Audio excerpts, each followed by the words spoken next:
At the beginning of the story, we see a baby pig wandering alone through the woods. Spotting the helpless piglet, a giant python tries to eat him, but before it can strike, a group of playful monkeys distracts the snake, giving the pig enough time to escape with them. The python quickly chases after them. As the monkeys run through the forest, laughing and playing around, they hide behind a panda named Mr. Panda. The angry python slithers up to him and says, "Hand over the monkeys." Mr. Panda refuses. The python warns him, "You're making a big mistake." Mr. Panda grabs the snake and throws him away. Furious and humiliated, the python glares at him and says, "You'll pay for this someday." Then he slithers off into the woods. A few moments later, Mrs. Panda arrives, and Mr. Panda leaves with her while the monkeys continue fooling around nearby. Meanwhile, a bear named Mike wakes up from a strange dream. As he starts his day, he finds a flyer outside his house. The flyer announces that, for the first time ever, a rabbit named Oscar is going to space. Mike isn't a fan of Oscar at all. Annoyed by the news, he tosses the flyer aside and tries to calm himself down. But one by one, several animals stop by his house and invite him to watch the rocket launch. Mike tells every single one of them, "I'm not going." The animals remind him that Oscar is his friend and that he should be there to support him. Hearing that only makes Mike even more irritated. He snaps back, "Oscar is not my friend, and I don't need friends, so I'm not going." Realizing they won't change his mind, the animals leave. Meanwhile, Oscar asks the crowd why Mike didn't show up. The animals tell him that Mike refused to come. Even so, Oscar stays excited. He climbs into his rocket and launches into the sky. Everything seems perfect at first, but suddenly the rocket malfunctions and explodes in midair. The animals believe he didn't survive the blast. Back at his cabin, Mike suddenly sees pieces of the rocket raining down from the sky. He quickly takes cover to avoid getting hit. A few moments later, Oscar crashes nearby and lands right on top of several beehives. Instantly, a swarm of angry bees starts chasing him. To save both of them from getting stung, Mike pulls Oscar inside his cabin. At the same time, a group of cranes is busy delivering baby animals to their families. One of those cranes is named Carl. The other cranes constantly make fun of him because he once delivered a zebra baby to a horse family by mistake. Now Carl has been assigned to deliver a panda cub. The cranes jokingly warn him, "Just don't deliver this one to a bear." After everyone leaves, a metal bucket suddenly comes flying through the air. It turns out to be a piece of Oscar's rocket. The bucket gets stuck on Carl's head, causing him to crash into a tree. After the accident, Carl can't remember who he's supposed to deliver the baby to. Then he spots Mike's cabin. Assuming the panda cub belongs to a bear, Carl leaves the baby outside Mike's house and flies away. Inside the cabin, Mike is furious with Oscar because the bee swarm has scattered all of his bees. Oscar argues, "If you'd kept the hives in the right place, they wouldn't have flown away." Mike replies, "I'm not your friend. You're a failure. Every one of your experiments ends up causing trouble for me." Then he tells Oscar to leave. Oscar sighs and says, "Maybe you're right, but I'll make honey for you even without bees." Mike still wants him gone. Oscar then explains that his house was completely destroyed in the rocket accident and asks if he can stay for a few days. Before Mike can answer, they hear the sound of a baby crying outside.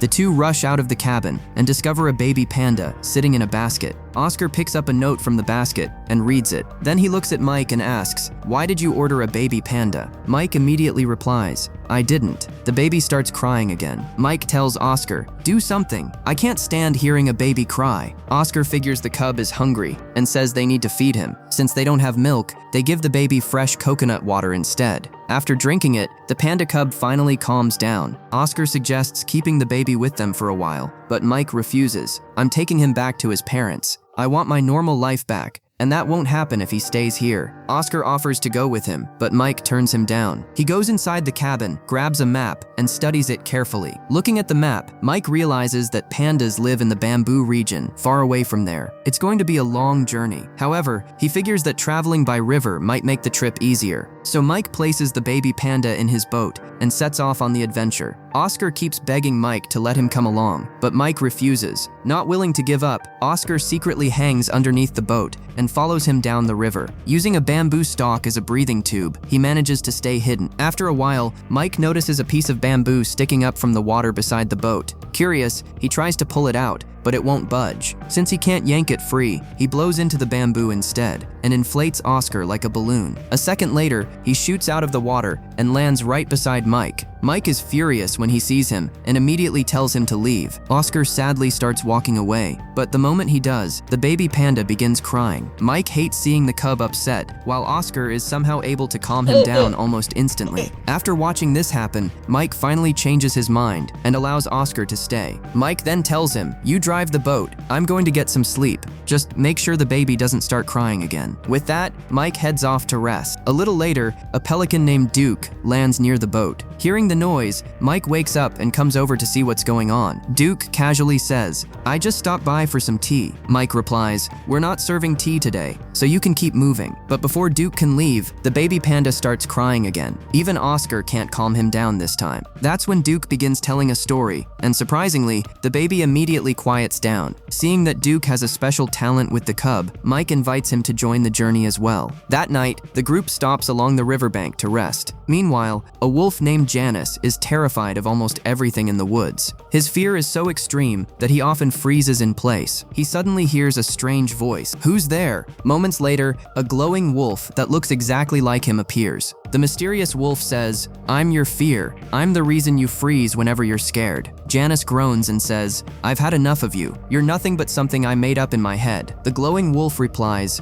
"Oh, I'm real. In fact, I can prove it. I'll never leave you." Terrified, Janice takes off running through the woods. Back at camp, Mike and the others are asleep. During the night, Mike has a terrible nightmare and suddenly wakes up screaming. He turns to Oscar and says, "Something bad is going to happen. You're not going to believe this, but in my dream, you were my son, and it was terrifying." Mike and Oscar head into the boat and ask Duke to keep an eye on the baby panda. Just then, Janice comes running into camp. He is so frightened that he completely freezes up. Mike asks, "What happened to you?" Janice replies, "I'm scared of everything. That's why I keep freezing." At that moment, the baby panda starts crying once again. Nobody can get him to stop. Then Janice accidentally lets out a wolf howl. To everyone's surprise, the baby instantly calms down. Since Janice also seems to have a special connection with the cub, Mike invites him to join the team. Meanwhile, a lonely tiger named Amour approaches a bee and says, "Would you like to be my friend? I don't have any friends because I'm a tiger. We could write poetry together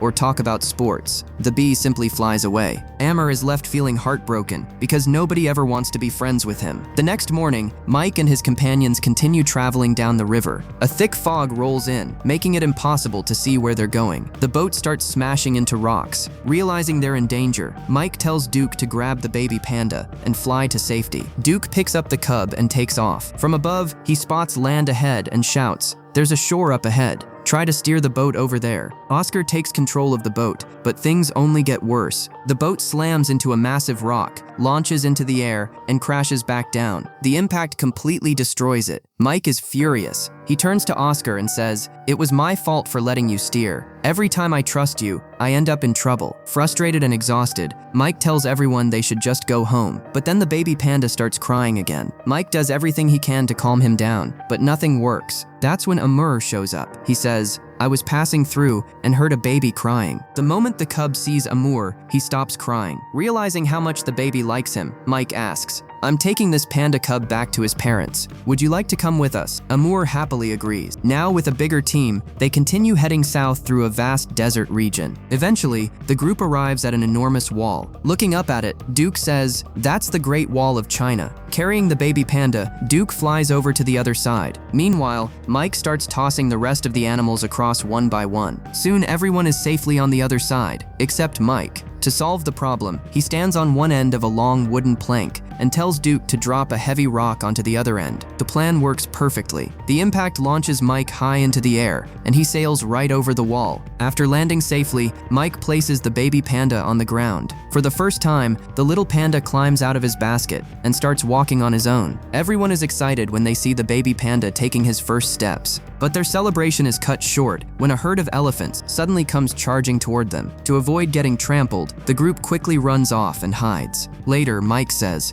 "We need to find a place to rest. Oscar, you're in charge of watching the baby." That night, everyone falls asleep while Oscar stays awake, gently singing a lullaby to the little panda. As the cub starts drifting off to sleep, he looks at Oscar and softly calls him Papa. Oscar smiles and says, "Tomorrow you'll be back with your mom and dad." Soon after, he falls asleep too. But nearby, the python spots the baby panda. He immediately recognizes him as Mr. Panda's son. Still wanting revenge on Mr. Panda, the python sneaks in during the night, grabs the baby, and quietly carries him away. A little later, Mike has another strange nightmare. In his dream, all the animals are calling him Dad. The dream startles him awake. As soon as he opens his eyes, he realizes the baby panda is gone. Mike panics and asks Oscar where the cub is. Oscar immediately starts searching, but the baby is nowhere to be found. Mike loses his temper. Duke steps in and says, "You knew Oscar wasn't the best babysitter, but you left the baby with him anyway." Mike fires back. "Oscar wasn't the only one here. The rest of you could have been watching him too.